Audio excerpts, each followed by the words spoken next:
안녕하세요. 다운수학에서 아이들과 수학 공부하고 있는 김경아라고 합니다. 반갑습니다. 혹시 뒤에 계신 분들 저 잘 보이시나요? 저 오늘 어머님들 잘 보이시라고 평소에도 안 신는 힐 신어서 평소보다 한 8cm 커졌거든요, 지금.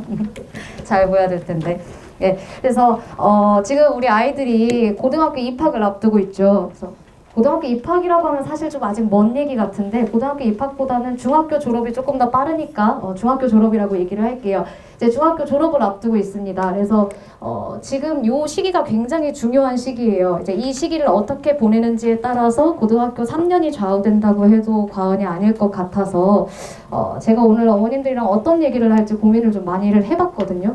근데 저희 뒤쪽에 어차피 입시 설명을 해주실 분은 또 오실 거라서 저는 입시 관련된 이야기보다는 아이들이 이제 요 시기에 수학 공부를 어떻게 하면 좋을지, 그리고 고등 수학을 준비를 할 때 어떤 부분들을 좀 중점적으로 보셔야 될지에 관해서 한번 얘기를 해보려고 합니다.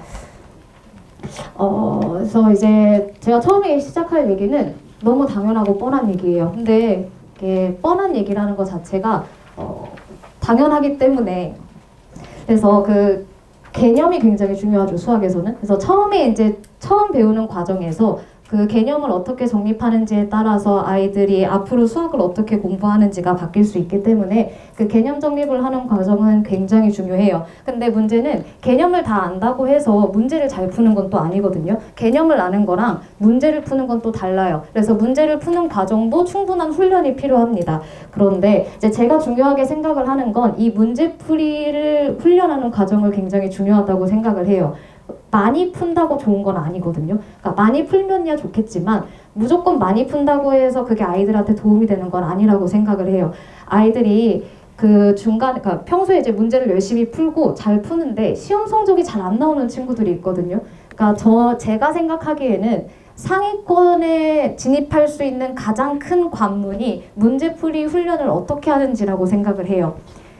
아이들이 수학 시험을 봐요. 그러니까 이제 뭐 내신에 대한 부담감이 줄어졌다고 얘기는 하지만 어쨌든 간에 수학 시험을 내신을 준비를 하면서 굉장히 많은 문제를 풀 거란 말이에요. 시중 문제집도 풀고 학교 문제도 풀고 이제 학원 문제도 풀고 굉장히 많은 문제를 풀 건데, 아무리 많은 문제를 풀어도 분명히 시험 볼 땐 처음 보는 문제가 있을 수밖에 없어요. 근데 사실 처음 보는 문제가 아닐 수도 있어요. 분명히 풀었던 문제 여러 개를 섞어놨다라던가 아니면 풀었던 문제를 표현만 바꿨다라던가, 근데 그래도 우리 아이들은 처음 봤다고 생각을 하니까 그런 문제들을 봤을 때 당황을 하고 포기를 하느냐, 아니면 그 처음 보는 문제라고 생각을 해도 잘 풀어낼 수 있느냐, 요게 상위권인지 아닌지를 구분할 수 있는 가장 큰 기준이라고 저는 생각을 해요. 그래서 이제 그렇게 당황하지 않으려면 문제를 기계적으로 푸는 걸 약간 좀 지양해야 된다고 생각을 하거든요. 그래서 기계적으로 푼다라는 게 어떤 느낌이냐면, 아이들 그 시중 문제집 푸는 거 많이 보셨을 거예요. 보통 이제 유형서라고 하죠. 그래서 유형서라고 해서 위에 어떤 유형이라고 문제 써 있고, 문제 유형이 써 있고, 그거에 따른 유형이 밑에 쭉 나 있잖아요, 문제가. 그래서 아이들은 문제를 풀다가도 몰라도 괜찮아요. 이거 무슨 문제인지 모르겠지만 위에 이 유형이래 라고 써 있고 위에 공식이 하나 써 있으니까 대충 나와 있는 숫자 여기다 대입해서 풀면 되지 않을까? 라고 해서 풀어내거든요. 그러니까 문제집을 풀 땐 잘 풀어요. 그런데 그 똑같은 문제를 위에 유형을 지우고 적당히 섞어서 시험지로 주면 못 풀어요. 왜냐면 생각을 하고 풀어본 적이 없으니까. 물론 이제 이게 훈련이 잘 된 상위권 친구들한테는 해당되는 이야기가 아니겠지만 거의 대부분의 친구들은 이렇다는 거죠. 그래서 저는 아이들이 수학 공부를 할 때 생각을 하면서 나만의 로직을 가지고 문제를 푸는 훈련을 하는 게 굉장히 중요하다고 생각을 해요. 그래서 제가 수업할 때 가장 중점적으로 포인트를 두고 수업을 하는 부분이 이 부분입니다. 그래서 보시면 이게 제가 수업하는 교재예요. 제가 수업하는 교재인데 개념 수업 교재예요. 근데 개념 수업 교재인데 그 수업의 교재에 문제만 있고 개념이 하나도 안 나와 있거든요. 잘 보이실는지 모르겠는데 필기가 하나도 되어 있지 않고 다 빈 공간을 앞에 넣어줘요. 그러면 제가 판서를 하면서 이제 개념 설명을 하고 아이들이 직접 필기를 해야 돼요. 저도 판서하면서 개념 설명하는 것보다 타이핑해서 만들어주는 게 훨씬 더 편하거든요. 그런데 텍스트를 아이들이 읽는 것과 내가 직접 듣고 한번 써보는 거는 큰 차이가 있어요. 그리고 우리 아이들은 아직 지금 공부하는 습관이 완벽하게 갖춰지지 않은 상황이잖아요. 그래서 저는 이 과정이 굉장히 중요하다고 생각을 하는 게 처음엔 아이들이 굉장히 힘들어해요. 해본 적이 없으니까. 근데 익숙해지면 처음에는 제가 해준 판서만 쭉 따라 쓰다가 어느 순간부턴가 본인들이 필요한 것들만 적고 그리고 거기에서 본인들이 더 알아야 할 것들을 추가적으로 적거나 그러니까 본인만의 노트를 만들게 되는 거죠. 근데 이 과정이 익숙해지다 보면 고등학교 입학해서 수학뿐만 아니라 다른 과목 공부할 때도 도움이 굉장히 많이 된다라는 거예요. 그래서 제가 수업하는 친구들한테 특히 1학년 친구들한테 첫 중간고사 준비할 때 항상 해주는 말이 다른 과목들도 공부할 때 자료가 굉장히 많잖아요. 학원에서 받은 자료, 학교 프린트, 교과서, 문제집 굉장히 많은데 그걸 가지고 중구난방 공부를 하지 말고 한 권에다가 모아서 너만의 노트를 하나 만들어봐 라는 얘기를 많이 해요. 그런데 우리 아이들은 저랑 방학 때부터 이런 걸 해봤기 때문에 그게 처음에 막 힘들지가 않은 거예요. 그래서 이게 처음에는 아이들이 굉장히 귀찮고 특히 그 남학생들은 글씨가 왕크잖아요. 그래서 제가 공간을 굉장히 많이 주는데도 불구하고 개념 하나 쓰고 나면 꽉 차고 펜도 하나도 안 써요. 색펜도. 맨날 연필로만 이렇게 해놓고 막 찍찍 긋고 하는데 어느 순간 익숙해지면 아이들이 굉장히 잘하게 돼요. 근데 전 이 과정이 아이들한테 엄청난 도움이 된다고 생각을 하거든요. 그래서 개념 수업을 진행을 할 때는 이렇게 아이들이 직접 자기 노트를 만들 수 있게 개념 수업을 진행을 하고 이게 조금 지나고 나면 아이들이 본인이 이제 필요한 것들이 있으면 시중 문제집이나 그런 걸 찾아보는 게 아니라 본인들이 쓴 걸 찾아보더라고요. 내가 쓴 거니까 어디에 어떻게 썼는지 기억을 할 수가 있거든요. 그래서 개념 수업은 이렇게 진행을 합니다. 그래서 이렇게 진행을 하다 보면 아이들이 조금 더 완벽하게 개념을 체득을 할 수가 있어서 이렇게 진행을 하고 있습니다. 그리고 이제 문제풀이 훈련이 중요하다고 제가 이야기를 드렸는데 아까 전에 그 기계적으로 푸는 걸 제가 지향한다고 이야기를 드렸잖아요. 그래서 제가 아이들 과제장을 내줄 때 유형을 섞어서 내줘요. 그래서 이거 어떤 문제니까 이렇게 풀어야지라고 풀 수 없게 그 문제 유형들을 다 섞어서 아이들이 생각을 하면서 좀 풀 수 있게 과제장도 구성을 해서 나눠주고 있습니다. 그래서 처음에는 이제 이런 수업이 익숙하지 않은 친구들이나 좀 어색한 친구들은 이게 맞나라는 생각을 해요. 그래서 처음 수업 듣는 친구들은 어머님들이 저한테 상담을 좀 많이 주세요. 아이가 좀 힘들어하는데 이 수업을 계속 이렇게 듣는 게 맞을 것인지라는 이야기를 많이 해주시는데 저는 처음에 적응만 잘하면 아이들에게 굉장히 많은 도움이 되는 수업이라고 확신을 하고 있거든요. 그래서 그 확신을 저희 아이들이 보여주고 있죠. 성적으로. 사실 지금 이번 시험 성적표가 안 나와서 제가 성적표 첨부까지는 못했는데 2명을 제가 예를 들게요. 지금 1학년 친구들인데 이제 저랑 여름방학 때부터 같이 공부한 친구들이에요. 그래서 여름방학 때부터 같이 공부를 했는데 이 친구는 처음에 1학기 기말고사 때 56점 받아서 4등급을 받았던 친구예요. 그리고 요 두 번째 친구도 처음에 56.2점 맞아서 4등급 받았던 친구거든요. 근데 여름방학 때 둘 다 저랑 같이 시작을 하면서 굉장히 열심히 했어요.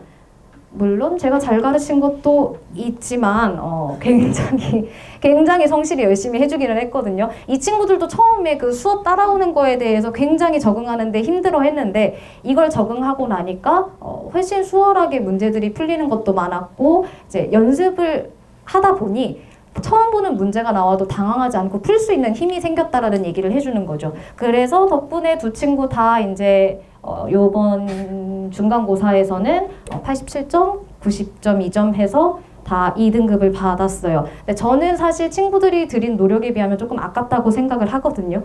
이번에 컷이 91.4인가 그래서 한 친구는 1점 부족하게 한 친구는 한 문제 부족하게 이렇게 2등급이 나와서 저는 아쉽다고 생각하는데 일단 본인들은 30점 넘게 올랐으니까 매우 행복해요.